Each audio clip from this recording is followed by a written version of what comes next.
Сайн байцгаана уу? Та бүхэндээ сургалтын менежмент системнээс гэрчлэгэн дээр тавигдах монгол хэл бичгийг хэрхэн нэгтэл шалгах видео заавар хичээл хөргүүлж байна.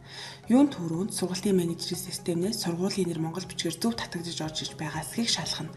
Ингийн тулд бүтэц тохиргоо байгууллагын мэдээлэл цэсний эсэс дэх мэдээлэл гэсэн зэс рүү орно.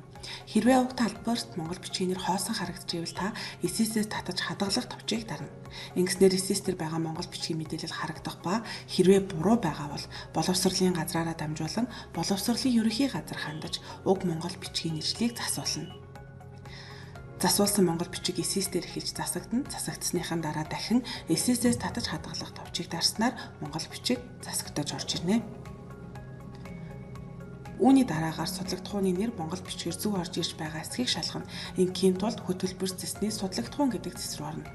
Мөн ижил хоосон байгаа бол эсэсээс татаж хадгалах, татсны дараагаар буруу байгаа бол боловсролын газраараа дамжуулан ерөнхий газрын хүсэлт тавьж засуулна. Хамгийн сүүлд нь төгсөх ангийн суралцагчдын нэр монгол бичгээр зөв байгаа эсхийг шалгана. Ингийн тулд суралцагч зэсний суралцагч монгол бичиг гэдэг зэс рүү орно. Хөтөлбөрийнхөө төвшин болон анги бүлгээ сонгоод харахад сурагчдын монгол бичгээр харагдана. Яг энэ талбар нь анги удирдсан багш нар дээр мөн байрладаг ба сургалтын менежер маань дотооддоо зохион байгуулад өөрийн системээс болон анги удирдсан багшийн системээс гэсэн хоёр янзаар хянах боломжтой. Үүнийг мөн ижил хоосон байх юм бол эсэсээс шинжилнэ, буруу байх юм бол боловсролын ерөнхий газартаа хэлж засуулна, мөн дахин эсэсээс шинжлэх товч дарахад монгол бичгийн нэршлүүд зөв болж орж ирнэ.